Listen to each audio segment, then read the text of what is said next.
जय जगन्नाथ मु सोनी आपको स्वागत कर Soni kitchen and blog channel को आशा कर जगन्नाथ आपने समस्त भल थे जो था भल था सुरक्षित था वीडियो को फास्ट लास्ट जाए देखुए जब पसंद आसला लाइक करेंगे फ्रेंड सहित सेयार करेंगे आउ चैनल जब नुआ अच्छा चैनल गोटे सब्सक्राइब करने तो डे ना चैनल स्टार्ट करवा आज टिप्स अच्छी आपण हेयर ग्रोथ को लेकिन एलोवेरा नहीं मु माने आम प्लांट एलोवेरा नहीं आपण जब न था आप मार्केट में मिलवा एलोवेरा जेल नहीं पारे। एलोवेरा आपणकर हेयर ग्रोथ करने बहुत माने हेल्प करते आठू भल जिनस आपणकर हेयर पाई आपण किसी भी पाइबेनी। तो देखो प्रथम एलोवेरा साइड रे कंटा कंटा थाए तो कंटा कंटा को भल भाव काढ़ी नवा काढ़ी सारा पर दी साइड तो एलोवेरा को यही भाया काटी नवा देखु तार एमती गोटे साइड भल भाव फाड़ कर नियंतु देखो मुझे फाड़ करुच्ची तो यही भाव में आप फाड़ करने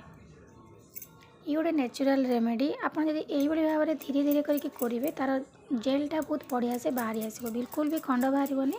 आप ग्राइंडर करने चाहते खंड खंड काढ़ी ने ग्राइंडर करने तो मुझे भाव में करने देखो केते सुंदर भाव में तार जेलटी बाहरी आसुचे आम ये जिनसटी आड कर माने आम हेयर ग्रोथ पाई ये गोटे एत सुंदर जिनस रामबाण भाई काम कर आपणकर कौन से खराब प्रभाव पकेबनी चुटी झड़वा बंद हो चुटी नुआ चुटी कलिवा आरंभ हो आठू आप भल जिनस मार्केट मिलवा जिनस जो लगाउछन्ती किछि भी आपणकर भल काम करबनी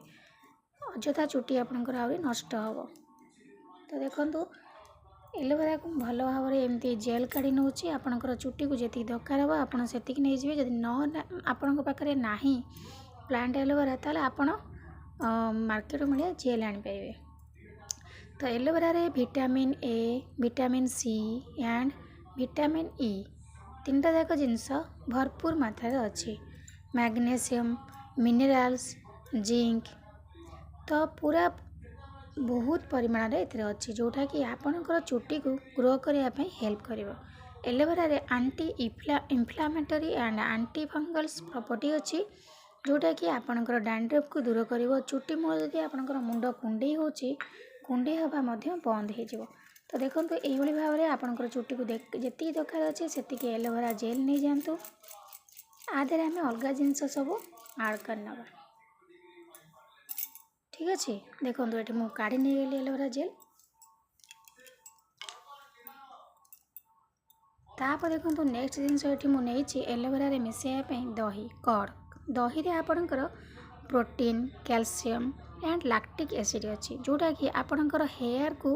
पूरा स्ट्रॉन्ग करिवो हेयर ग्रोथ करिवो हेयर बिल्कुल भी आपणकर उपुड़ा को दबनी नुआ चुटी कलिवा आरंभ हो। देखुवे आप वीडियो को बिल्कुल भी स्किप करेंगे। तो देखो एलोवेरा जेल ता सहित मिसई नहीं दही एटी आम गोटे जिनस आड करना सेटा हूँ नड़िया तेल नड़िया तेल आप सप्ताह को निहाती 2 थर खंड खाली तेल मालिश करते देखिए आपणकर हेयर बिल्कुल भी झड़बनी ता सहित ग्रो होगापी आरंभ हो। ये नड़िया तेल आपणकर चुटी मूल स्ट्रॉन्ग करिवो चुटी झड़िया बंद करिवो नुआ चुटी कलिवा आरंभ हो चुटी शाइनिंग आउ बहुत स्मूथ हो। तो देखो ये मु दही नड़िया तेल एलोवेरा जो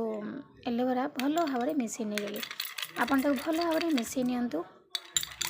मिसई सारापर आपणकर चुटी या भल भाव में मसाज करनियंतु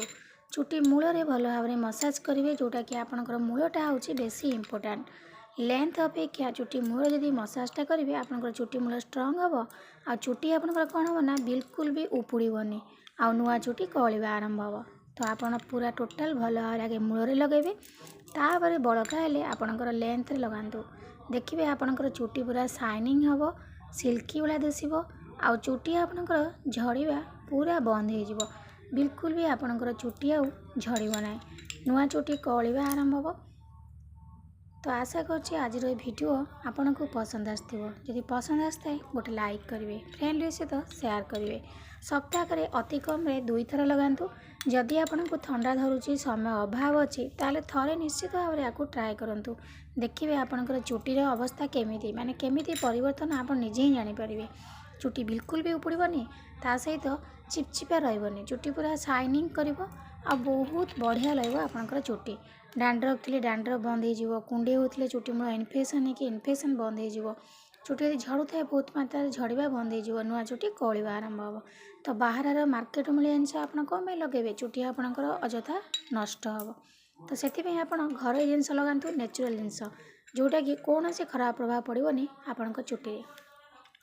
ତ ଆଜି ପାଇଁ ମୁଁ ବିଦାୟ ନେଉଛି, ପୁଣି ଦେଖା ହେବି ଆପଣଙ୍କ ସହିତ ନେକ୍ସଟ ଭିଡ଼ିଓରେ। ସେ ପର୍ଯ୍ୟନ୍ତ ରହୁଛି, ନମସ୍କାର, ଜୟ ଜଗନ୍ନାଥ।